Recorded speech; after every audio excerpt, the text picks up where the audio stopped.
Hello दोस्तों, आपका स्वागत है आपके अपने YouTube channel read speed knowledge में।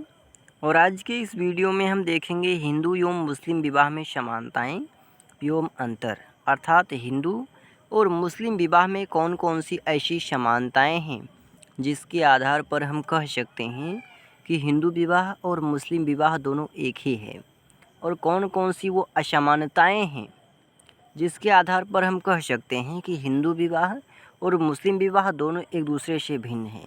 तो आज के इस वीडियो में हम यही देखेंगे। तो चलिए वीडियो शुरू करते हैं। इससे पहले चैनल पर नए हैं तो चैनल को सब्सक्राइब कर लीजिए, बेल आइकन प्रेस कर लीजिए ताकि आने वाले वीडियो की हर एक नोटिफिकेशन सबसे पहले आप तक पहुँचे। तो चलिए वीडियो शुरू करते हैं और सबसे पहले देख लेते हैं हिंदू एवं मुस्लिम विवाह में तुलना। हिंदू एवं मुस्लिम विवाह में तुलना। तो हिंदू विवाह एक धार्मिक संस्कार है। हिंदू विवाह क्या है? तो हिंदू विवाह एक धार्मिक संस्कार है, क्योंकि हिंदू धर्म में विवाह में अनेक धार्मिक रीति रिवाजों का पालन किया जाता है। अग्नि को साक्षी मान करके शादी की जाती है, रीति रिवाजों का अनुपालन किया जाता है। इसलिए हिंदू विवाह क्या है? तो एक धार्मिक संस्कार है, 16 संस्कारों में से एक संस्कार है। यह एक ऐसा अटूट संबंध है जिसे तोड़ना असंभव नहीं तो कठिन ज़रूर है। और हिंदू विवाह क्या है? तो एक ऐसा संबंध है जिसे तोड़ना असंभव तो नहीं है, नहीं तोड़ा जा सकता है, लेकिन तोड़ने की जो प्रक्रिया है काफ़ी कठिन है। इसके विपरीत मुस्लिम विवाह एक अनुबंध है। इसके विपरीत मुस्लिम विवाह क्या है? तो मुस्लिम विवाह एक अनुबंध है, एक कॉन्ट्रैक्ट है, एक करार है, एक संविदा है। अनुबंध का अर्थ है कि विवाह एक समझौता है। मुस्लिम विवाह क्या है? तो मुस्लिम विवाह एक समझौता है जिसमें दोनों पक्षों की स्वतंत्र सहमति होना अनिवार्य है। नहीं, मुस्लिम विवाह में क्या है कि मुस्लिम विवाह क्या है? तो एक समझौता है जिसमें, और किसकी समझौता है, किसके बीच में समझौता है?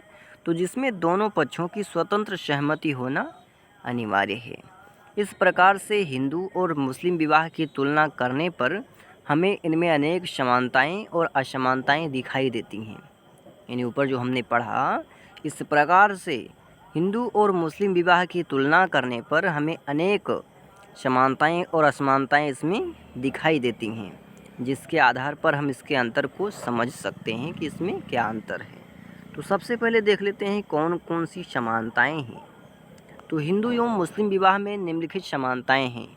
पहली समानता क्या है? बहुपत्नीत्व का प्रचलन। बहुपत्नीत्व का प्रचलन, यानी दोनों ही धर्म में बहुपत्नीत्व का प्रचलन है। हिंदू एवं मुस्लिम दोनों समाजों में बहुपत्नीत्व प्रथा का प्रचलन सदैव से ही रहा है।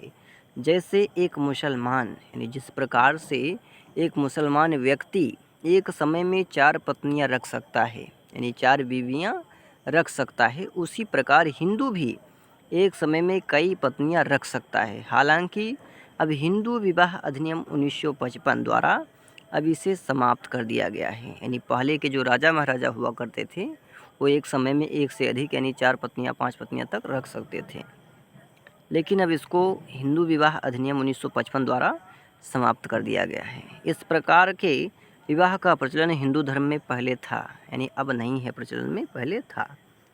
दूसरी समानता है विवाह के उद्देश्य। विवाह के उद्देश्यों में समानता। दोनों विवाहों में विवाह का उद्देश्य परिवार का निर्माण करना होता है, प्रजनन करना होता है और बच्चों को सामाजिक स्थिति प्रदान करना तथा उनका पालन पोषण करना होता है। चाहे हिंदू धर्म हो या मुस्लिम धर्म हो, दोनों धर्म में यही उद्देश्य है। दोनों धर्मों में पति पत्नी का यही उद्देश्य होता है, विवाह का यही उद्देश्य होता है। अगली समानता है बाल विवाह का प्रचलन। अगली समानता क्या है? तो बाल विवाह का प्रचलन, यानी हिंदू तथा मुस्लिम दोनों प्रकार के विवाहों में बाल विवाह का प्रचलन रहा है। यद्यपि सैद्धांतिक रूप में दोनों ही इसे उचित नहीं मानते हैं। यानी सिद्धांतिक रूप में देखा जाए तो ना हिंदू धर्म इसको उचित मानता है और ना ही मुस्लिम धर्म इसको उचित मानता है, फिर भी इसका प्रचलन सदैव से ही रहा है और अभी भी जारी है। अब आगे देख लेते हैं इसमें कौन कौन सी असमानताएं या अंतर हैं। तो हिंदू तथा मुस्लिम विवाहों में निम्नलिखित आधारों पर प्रमुख अंतर किए जा सकते हैं। पहला अंतर किसके आधार पर है? तो वैवाहिक उद्देश्यों में अंतर, यानी दोनों में वैवाहिक उद्देश्यों में अंतर होता है। हिंदुओं में विवाह एक धार्मिक संस्कार है क्योंकि इसमें सबसे अधिक महत्व धर्म का होता है। ठीक है। फिर प्रजा यानी पुत्र प्राप्ति के लिए विवाह, वह अंतिम स्थान रति यानी शारीरिक सुख को दिया गया है, शारीरिक भोग को दिया गया है। जबकि मुस्लिम विवाह की प्रकृति में संविदात्मक पक्ष प्रबल है, कॉन्ट्रैक्ट का पक्ष जो है प्रबल है। अर्थात मुस्लिम विवाह एक संविदा है, कॉन्ट्रैक्ट है, करार है, एक एग्रीमेंट है, जिसका उद्देश्य क्या है तो यौन तृप्ति तथा संतान को वैध रूप प्रदान करना है, संतान को वैधता प्रदान करना है। तो इसके उद्देश्यों में अंतर है। ठीक है। अगला है अस्थायी विवाह का प्रचलन। अगला अंतर क्या है तो अस्थायी विवाह का प्रचलन। हिंदू विवाह में पति पत्नी का संबंध जन्म जन्मांतर का माना जाता है। यानी हमारे हिंदू धर्म में क्या होता है कि जो पति पत्नी का संबंध होता है वो जन्म जन्मांतर का माना जाता है, 7 जन्मों का बंधन माना जाता है, जो तोड़ा नहीं जा सकता। अतः अस्थायी विवाह का कोई प्रश्न ही नहीं उठता, अस्थायी विवाह का कोई प्रश्न ही नहीं उठता है। इसके विपरीत मुस्लिम विवाह में तलाक को प्रधानता दी जाती है। मुस्लिम विवाह में क्या है तो तलाक यानी डिवोर्स को प्रधानता दी जाती है। अर्थात यह जन्म जन्मांतर का संबंध नहीं माना जाता। यहाँ पर जो है कोई जन्म जन्मांतर का साथ नहीं माना जाता है कि ये पहले भी पति पत्नी रहे हैं, अब भी हैं और सदैव रहेंगे, ऐसा नहीं माना जाता है। यहाँ तक कि इसमें अस्थायी विवाह जैसे मुता विवाह आदि इस प्रकार के विवाह इसमें होते हैं का भी प्रचलन पाया जाता है। यानी जिसमें मुता विवाह कहते हैं का भी प्रचलन इसमें पाया जाता है। इसको हम किसी और वीडियो में बताएंगे कि मुता विवाह क्या है। ठीक है। अगला अंतर है विवाह का प्रस्ताव। हिंदुओं में विवाह का प्रस्ताव कन्या पक्ष की ओर से रखा जाता है। यानी हिंदू धर्म में विवाह का जो प्रस्ताव है वो कन्या पक्ष की ओर से रखा जाता है। ठीक है। जबकि मुस्लिम विवाह का प्रस्ताव वर पक्ष की ओर से रखा जाता है, इसमें भी अंतर है। अगला है दहेज तथा मेहर। अगला क्या है तो दहेज तथा मेहर के आधार पर हिंदू और मुस्लिम विवाह में अंतर। हिंदुओं में कन्या पक्ष की ओर से वर पक्ष को धन दिया जाता है। हिंदुओं में क्या है कन्या की ओर से, लड़की की ओर से दूल्हे को धन दिया जाता है, जिसे दहेज कहते हैं। ठीक है। और जिसके अभाव में सामान्यता विवाह नहीं होता है और ये दहेज नहीं दिया जाएगा, दाना दहेजा, तो विवाह नहीं हो सकता है। वहीं मुसलमानों में वर पक्ष की ओर से यानी लड़के वालों की ओर से कन्या को यानी लड़की को मेहर दिया जाता है, जिसके अभाव में विवाह नहीं हो सकता। यदि मेहर नहीं तो निकाह भी कबूल नहीं होगा। अगला अंतर है पत्नियों की संख्या के आधार पर। अगला अंतर क्या है तो पत्नियों की संख्या के आधार पर। हिंदुओं में एक विवाह प्रचलित है। हिंदुओं में एक विवाह प्रचलित है। अतः हिंदू एक समय में एक ही पत्नी रख सकता है, एक समय में उसके पास केवल एक ही पत्नी होनी चाहिए। और हिंदू विवाह अधिनियम 1955 द्वारा बहुविवाह पर प्रतिबंध भी लगाया गया है। यानी हिंदुओं के विवाह पर प्रतिबंध लगाया गया है, एक से ज़्यादा शादी नहीं कर सकते। इसके विपरीत मुसलमानों में पति एक समय में 4 पत्नियां रख सकता है। मुस्लिम धर्म में क्या है, मुसलमानों में क्या है कि एक समय में वो 4 पत्नियां तक रख सकता है। अगला अंतर है विवाह की स्वीकृति एवं गवाह। अगला अंतर किसके आधार पर है तो विवाह की स्वीकृति एवं गवाह के आधार पर। हिंदुओं में गवाहों के सामने वर वधू की स्वीकृति आवश्यक नहीं है। यानी हिंदू विवाह के लिए गवाहों की आवश्यकता नहीं है, जबकि मुसलमानों में गवाहों के समक्ष स्पष्ट स्वीकृति होनी चाहिए या होनी आवश्यक है। अगला है विवाह विच्छेद के आधार पर अंतर। 1955 ईस्वी के बाद हिंदुओं में विवाह विच्छेद को कानूनी मान्यता मिलने पर भी सामाजिक मान्यता नहीं मिली है। यानी विवाह विच्छेद को हिंदू विवाह अधिनियम 1955 के बाद हिंदुओं में विवाह विच्छेद को कानूनी मान्यता तो मिल गई, कानूनी रूप से आप छोड़ा छोड़ी कर सकते हैं, विवाह विच्छेद हो सकता है, लेकिन विवाह विच्छेद को सामाजिक मान्यता अभी तक नहीं मिली है। हिंदुओं में विवाह विच्छेद किन्हीं विशेष परिस्थितियों के आधार पर मिल सकता है। यानी जब कोई ऐसी स्थिति आ जाए कि अब साथ रहना दूभर है, यानी साथ नहीं रह जा सकता, तभी विवाह विच्छेद हो सकता है हिंदुओं में, अथवा नहीं हो सकता है। लेकिन उसके पहले न्यायिक पृथक्करण को, जुडिशियल सेपरेशन को महत्व दिया गया है और यह एक कठिन प्रक्रिया है। परंपरागत रूप से हिंदुओं में विवाह विच्छेद का प्रावधान नहीं था, यानी पहले से सदैव से ये ऐसा प्रावधान हिंदू धर्म में नहीं था।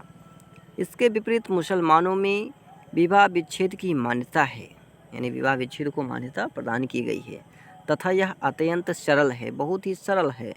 इसमें इद्दत को महत्व दिया जाता है तथा अदालत के बिना भी विवाह विच्छेद हो सकता है, यानी अदालत के बिना इंटरफेयर के भी निकाह क्या कहते हैं उसको, डिवोर्स हो सकता है, यानी तलाक हो सकता है। अगला है विवाहिक निषेध। अगला क्या है, तो वैवाहिक निषेध के आधार पर अंतर। हिंदुओं में शागोत्र, सप्रवर या शापिंड विवाह पर कठोर प्रतिबंध है, जबकि मुसलमानों में निषेध की प्रकृति भिन्न है, इससे बिल्कुल ही अलग है। इसमें केवल अत्यंत निकट संबंधियों से ही विवाह नहीं किया जा सकता, बल्कि सबसे और इसको छोड़ करके और सभी से किया जा सकता है, यानी दूध का केवल इसमें बराव होता है एक प्रकार से। अगला है विधवा पुनर्विवाह के आधार पर अंतर। हिंदुओं में विधवा पुनर्विवाह को कोई मान्यता प्राप्त नहीं है तथा कानून पारित होने के बाद भी विधवा पुनर्विवाह को सामाजिक मान्यता प्राप्त नहीं हो पाई है, यानी कानून तो पारित हो गया कि विधवाओं की विवाह हो सकता है, लेकिन समाज ने इसको मान्यता प्राप्त नहीं दी है, यानी मान्यता प्राप्त नहीं की है, समाज ने इसको प्रदान ही नहीं की है। इसके विपरीत मुसलमानों में विधवा पुनर्विवाह पर कोई प्रतिबंध नहीं है। इसके अलावा मुस्लिम विवाह में, मुस्लिम धर्म में पुनर्विवाह यानी विधवा पुनर्विवाह पर कोई भी प्रतिबंध नहीं है, उनको धड़ल्ले से वहाँ पे चालू है। मौखिक रूप से तलाक एवं अस्थायी विवाह का प्रचलन इस बात का सूचक है कि मुसलमानों में स्त्री के पुनर्विवाह पर प्रतिबंध नहीं लगाया गया है। अगला है विवाह का स्वरूप। अगला अंतर किसके आधार पर है, तो विवाह के स्वरूप के आधार पर है। हिंदुओं में परंपरागत रूप से 8 प्रकार के विवाहों का प्रचलन रहा है। पहला है ब्रह्म विवाह, दूसरा है देव विवाह, अर्ष विवाह, प्रजापति विवाह, असुर विवाह, गंधर्व विवाह, राक्षस विवाह तथा पैशाच विवाह। आजकल ब्रह्म विवाह तथा गंधर्व विवाह अधिक प्रचलित है, इसका ही बोलबाला है। मुसलमानों में निकाह, बातिल विवाह, फसीद विवाह तथा मुता विवाह का उल्लेख मिलता है। अगला है विवाह की आयु में अंतर के आधार पर, ठीक है, यानी विवाह की आयु में अंतर के आधार पर हिंदू मुस्लिम धर्म में, यानी हिंदू और मुस्लिम विवाह में अंतर है। यानी हिंदुओं में भी कानूनी रूप से विवाह के समय लड़की की आयु 21 वर्ष तथा लड़की की आयु 18 वर्ष होनी चाहिए। यानी हिंदुओं में कानूनी रूप से विवाह के समय लड़के की आयु, यानी जो वर हो उसकी आयु 21 वर्ष होनी चाहिए तथा लड़की की आयु यानी वधू की आयु 18 वर्ष की होनी चाहिए, ये अनिवार्य है। जबकि मुसलमानों में आज भी नाबालिगों का विवाह संरक्षकों की सहमति से हो सकता है। संरक्षक एज अ गार्जियन, ठीक है, एज अ अभिभावक, यानी अभिभावक की यदि सहमति हो तो उसके आधार पर अवयस्क की भी शादी हो सकती है। तो आज के लिए इतना ही, मिलते हैं किसी और वीडियो में। तब तक के लिए जानकारी पसंद आए तो ज़्यादा से ज़्यादा मित्रों में शेयर करें, लाइक करें और चैनल को सब्सक्राइब करें। साथ ही नए टॉपिक के लिए कमेंट करें।